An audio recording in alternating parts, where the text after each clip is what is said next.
Hello all, hope you're having a great day today. So today we're continuing our conversation on chapter 3, creative problem solving and decision making. This is part 2. Model consists of 6 steps. So each step is presented in detail in separate sections after the overview section. In the sports world, you will not always proceed in the conveniently sequenced manner implied in this depiction. At any step in the process, you might find yourself returning to a prior step to make changes. Let's say you've gotten to implementation, but it isn't going well. Perhaps this time you simply need to tweak the implementation plan, but other times you need to backtrack and select a new alternative or even change your original objective. A problematic implementation may reveal that you haven't defined the problem precisely enough, and you may have to return to square one. So step 1 is define the problem or opportunity. Step 2, set your objectives and criteria. Step 3, generate alternatives. And step 4, select the most feasible alternative. Step 5, implement the decision. And step 6, control the results.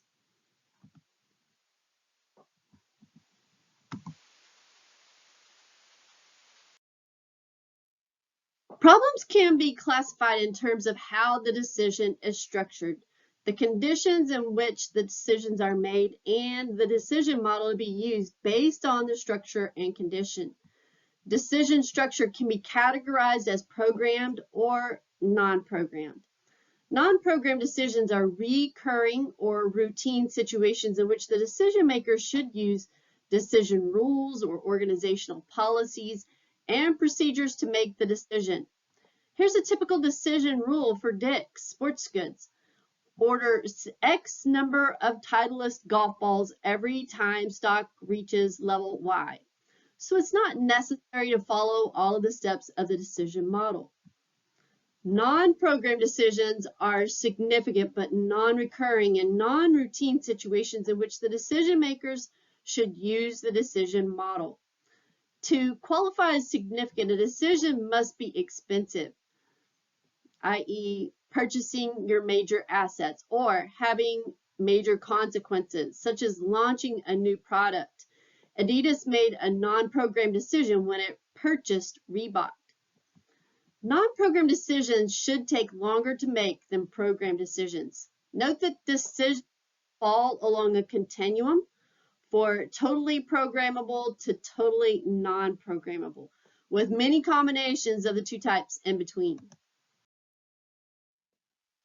Once you have defined the problem, your next step is to set an objective that states the end result, to solve the problem or capitalize on the opportunity. In Chapter 4, you will learn how to set effective objectives. One goal of Adidas is to reduce purchasing costs. This will help the company reduce overall production costs. When writing an objective, you should also specify the criteria for achieving the objective. Criteria are the standards that must be met to accomplish the objective. It is a good idea to distinguish between must and want criteria. Must criteria have to be met to achieve the objective, whereas want criteria are desirable but not absolutely necessary. Thus, every acceptable alternative, and there may also be several that are acceptable in the initial stages of the decision, has to meet the must criteria. Thereafter, you must decide which alternative meets the most want criteria. With satisfying, you select the first acceptable alternative. With optimizing, you try to choose the best possible option, one that meets as many want criteria as possible. It is also often important to weigh criteria, as some of the must and want criteria are more important than others. With simple programmed decisions, the objectives and the criteria have already been set. Therefore, you don't have to implement steps 2 through 4 of the decision-making model. However, with important non-programmed decisions, you should implement all 6 steps in the decision-making model. Suppose your coach has quit and you must hire a new one. Your objective is to hire a coach by June 30th, 2023. You must include, among other things, 3 years experience as a coach. Your want criterion is that the coach be from a minority group. It could be female or white in an inner city. That is your want to hire a minority employee, but will not hire someone who is significantly less qualified than a majority applicant.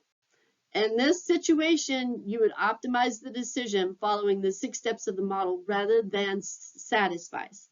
We discuss the criteria again later in the chapter. After you and your team have defined the problem and set objectives and criteria, it's time to generate alternatives. Often there is more than one way to solve a problem, so don't shortchange yourself. Explore your alternatives. Base your alternatives on facts, not just opinions. With the program decision, step 3 can be skipped because the alternative has already been selected and stated as policies, procedures, and rules. However, with non-program decisions, the time and effort invested in generating alternatives pays off. In this section, we examine innovation and creativity, the use of information and technology to generate alternatives, and group methods for generating creative alternatives. Creativity is a way of thinking that generates new solutions to problems and new ways to approach opportunities. It's about looking at and seeing things differently. Ever been told to think outside the box?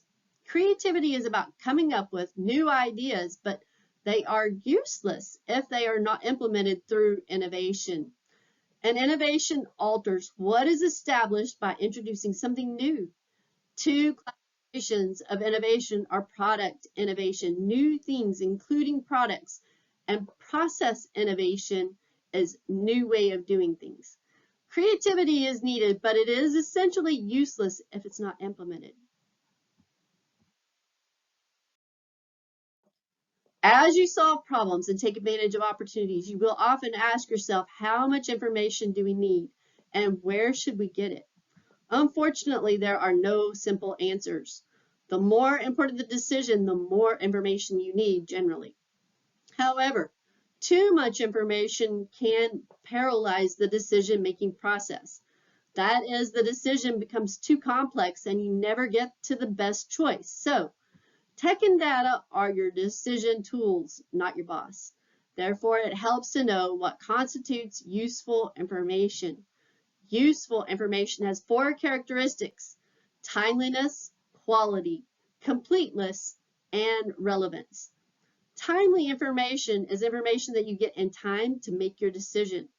High quality information is accurate, whereas false information misleads and results in bad decisions.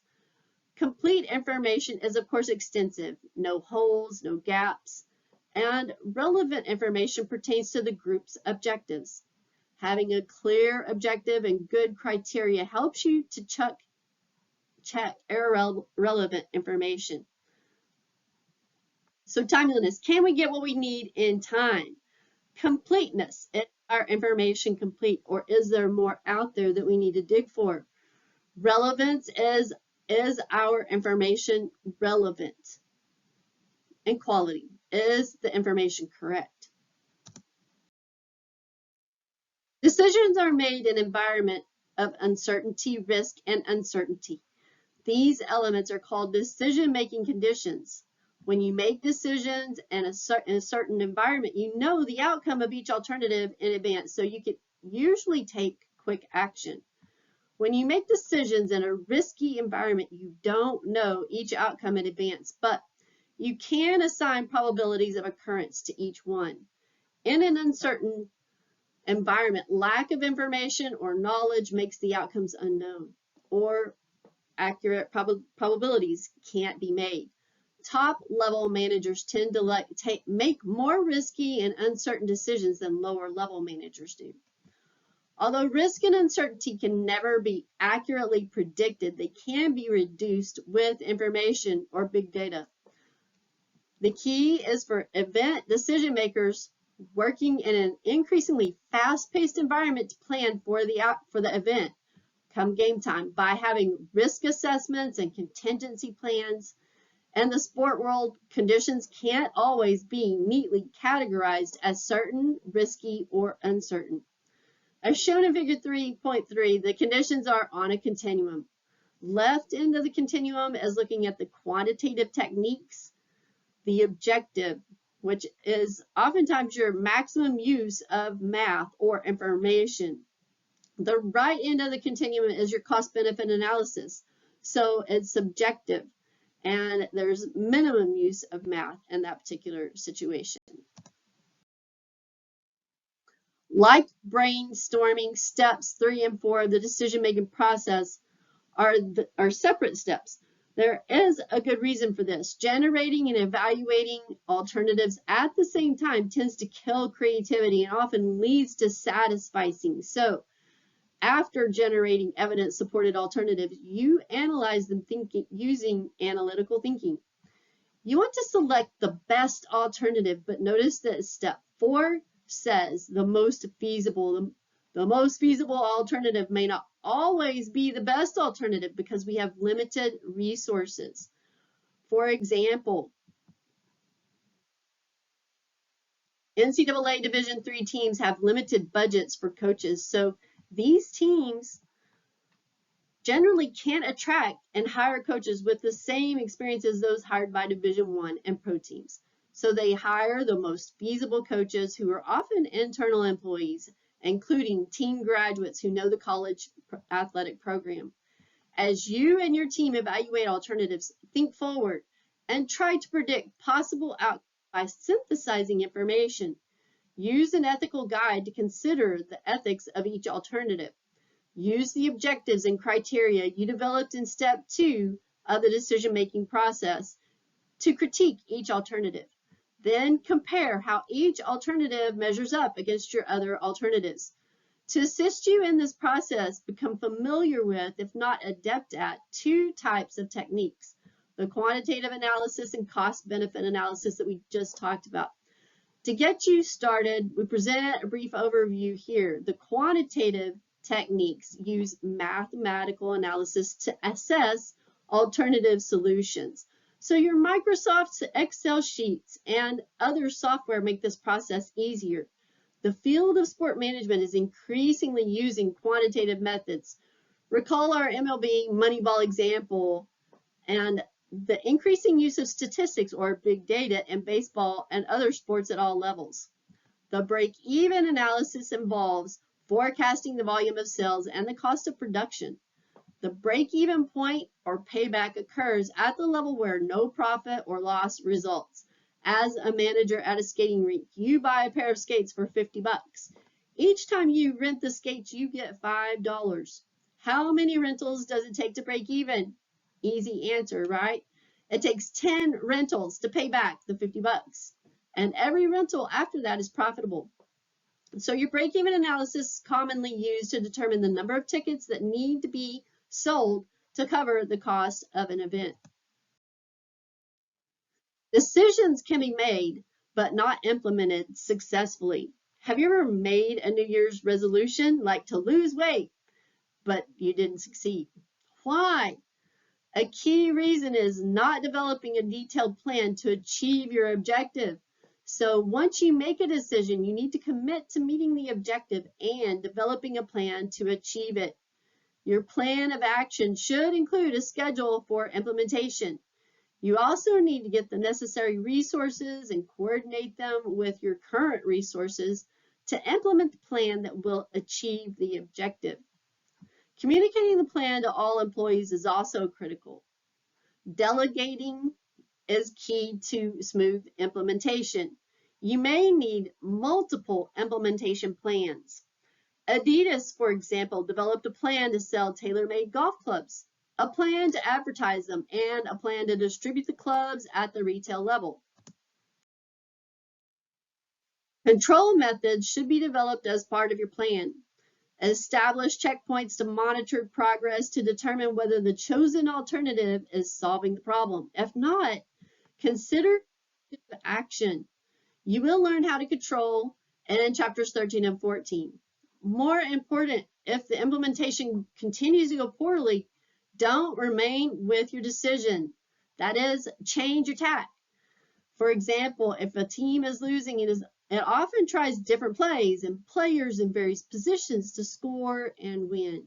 If you are off track to achieve your objective, you don't want to give up too soon and miss it, but you also don't want to be a victim of the escalation of commitment, not admitting to having made a bad decision and staying too long with a plan that is not working.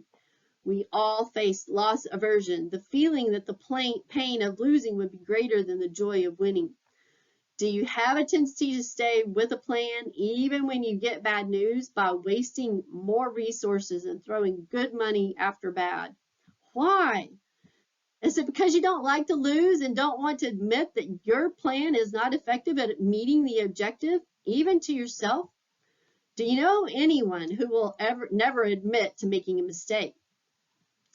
When you make a poor decision, sometimes you just have to admit it and quickly change plans to take corrective action. You may need to go back to prior steps in the decision-making model. You also need to learn from your mistakes so that you don't repeat them. The good news is that poor decisions and failure can often be rectified and may even lead to greater success. Sometimes taking the star player out of the game leads to the substitute contributing to victory. The following is an example of a corrective action in the NFL. The NFL has denied that the league had a problem with player health due to concussions. Sports media such as ESPN, Outside the Lines, Sports Illustrated, and the PBS Frontline all reported the NFL was in denial about player concussions. After settling a lawsuit with 4,500 former players, the league has implemented comprehensive corrective actions. The first action was to make the current games safer. The second is to invest in research on brain injuries. The third action is to develop youth football education and training programs. It will be several years before Adidas managers can determine whether their decision to diversify into new fashion-oriented sneakers was a good strategic move. Although moving into tailor-made golf equipment didn't go as well as planned, the fashion sneaker market appears to have a much stronger fit with Adidas' traditional lines of athletic wear. As we bring this chapter to a close, you should understand your decision-making style and how to use the decision-making model when making important non-programmed decisions. Define the problem, set objectives and criteria, generate alternatives, select the most feasible alternative, and then implement the decision and control the results. So this is a chapter summary. Ideally, after this chapter, you should be able to describe how meeting objectives and solving problems and making decisions are connected. Managers are responsible for setting and achieving organizational objectives. And when they don't meet those objectives, problems result.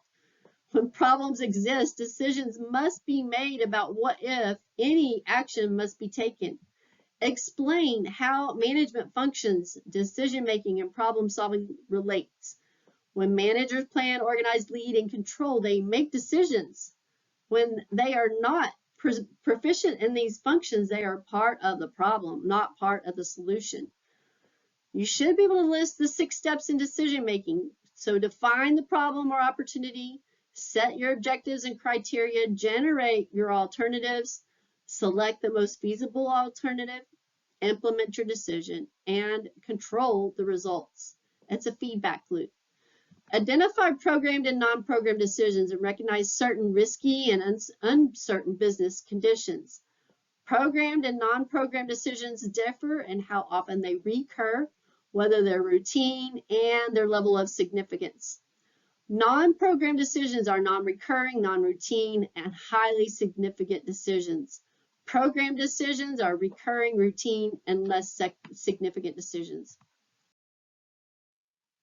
Know when to use the different decision models and when to make decisions as a group or as an individual. Use the rational model with group decision making when a non-programmed decision must be made, and high risk or uncertain conditions. Use the bounded rationality model when you work solo on program decisions made in low risk and certain conditions. Note that this is a general guide. There are always exceptions to the rule. Decisions are made in environmental conditions that are certain. You know the outcome of each alternative or risky. You can assign probabilities of success or failure to the outcomes, or highly uncertain probabilities of success or failure to the outcomes.